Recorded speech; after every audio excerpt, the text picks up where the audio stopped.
That's what I find with difficult experiences is there's sometimes a feeling of shame. Yeah. Why am I going through this? Or maybe a little bit of guilt that is it possible that I did something to deserve this outcome?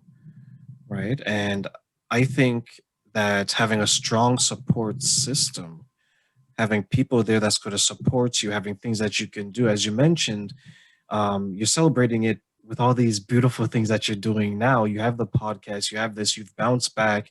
It sounds like you've taken the love for yourself to another level where the self-care is so important and your mental health is a result of that. Um, if you were to come in contact, let's say with someone else, and they said that, you know what, Linda, I'm going through this and it's causing me grief, it's keeping me up at night, I can't function. What's something based on your experience and based on what you went through? What is something that you would tell this person to help them reach the level of success with it that you have to make sure that they don't go through some of the difficulties that maybe you went through? Well, the biggest one I'd be like to be honest with themselves, to kind of evaluate like what's working and what's not working, and see like where they want to be.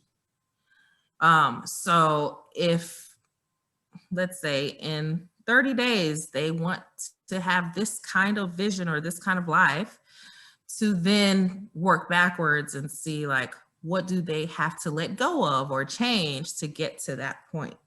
So once they're honest with themselves, communicate, I would say they would have to get some accountability partners, or at least one person that will not judge them but remind them, like, hey, I thought you said you wanted to do this, or I thought you said you weren't going to do this anymore.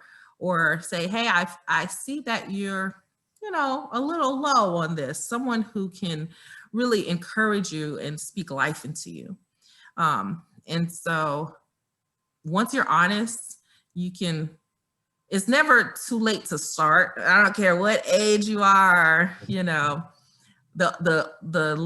only time that it's too late is when you take your last breath. So as long as you're living, it doesn't matter. You can apply this to career, you can apply this to a passion, you can apply this to relationships, like it doesn't matter.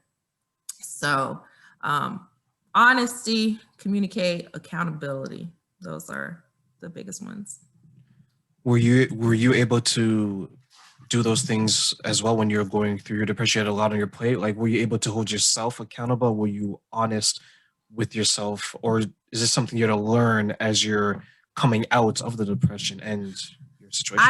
I would say it was a combination. So actually towards the while I was in it, I actually remember my sister calling me. Like, I have people that would hit me up like randomly, some people that I talk to all the time, and some people that I'm like, how would you know? I talk about this, and I mentioned how my sister had called and she was like, something's off with you. Like, what's going on? And we tend to put on a face. We tend to put on a front and say, like, everything's okay.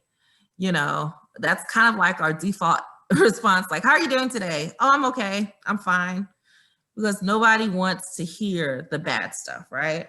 At least that's what your social norm is telling you. So I always recommend, like, if you really don't want to know how somebody's feeling, then find another question to ask. Um, so taking that upon myself, at first I was like, yeah, I'm doing fine. I even got offended that she asked me, like, how dare you ask me what's wrong with me, which maybe wouldn't have fazed me if everything was right. But that's another thing that I find out: when you're in something and you're in hiding and you're keeping things in the dark, you make things more personal because you're dealing with it. And sometimes people, they're not really it's not really that serious, but because you're in it, you're not being honest with yourself, you get offended. So I felt offended. I was on the offense. I was like, what do you mean? Like, I'm acting the same way. I mean, even though deep down I knew I was going through some things, but that meant I would have to be like reveal, my quote unquote, what people call weakness, which what I see as strength. So I actually, a voice kept telling me, you know what, just tell her. And I did. And when I started talking through certain things, even though she couldn't understand it, like she was like, what? I felt better that I was shining light to it, and it made me want to do it more. Sometimes that's all we need, right? We just need an open ear and an open heart. Yeah.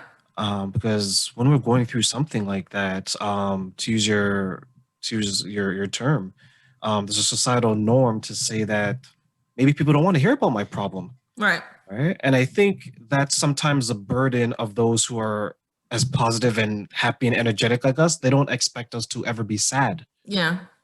But when we are sad, it's probably devastating because it's so impactful because we're known as something else. And for us to get sad, it has to be something very serious, Yeah. Yeah. right? Is that maybe what was preventing you from initially open up because you're putting these labels on yourself saying that she's not going to understand. What is she talking about? She's not going to Yeah. be helpful. Was that more so in your mind versus what she was actually doing? Yeah, it's more in your mind. Like, we put labels on ourselves as well. We have these misconceptions that, once somebody hears this, they may think different of me. I'm usually the strong one, or I'm usually this, or whatever that label is usually associated with you. You always think they're going to think differently. And that's usually the common denominator with, you can use that across all topics, whether it's in a marriage or whatever relationship or in business, it's like, oh, this label has been put on me and I don't want to live down to this label. So what do I do now? Do I continue hurting and try to deal with it on my own? Or do I ride it through until I get to that label again? But the more you try to do it alone, it's the faster you go under. So the sooner that we can be honest with ourselves and say, hey, this is the label that's put on me. However, that's not me. And that's one of the stigmas with mental health is that you become your problem, which is not the case. It actually trickles you into isolation, which is a big issue with, mental health. And so I had to quickly realize like what was going on. And once that happened, worked my way on up.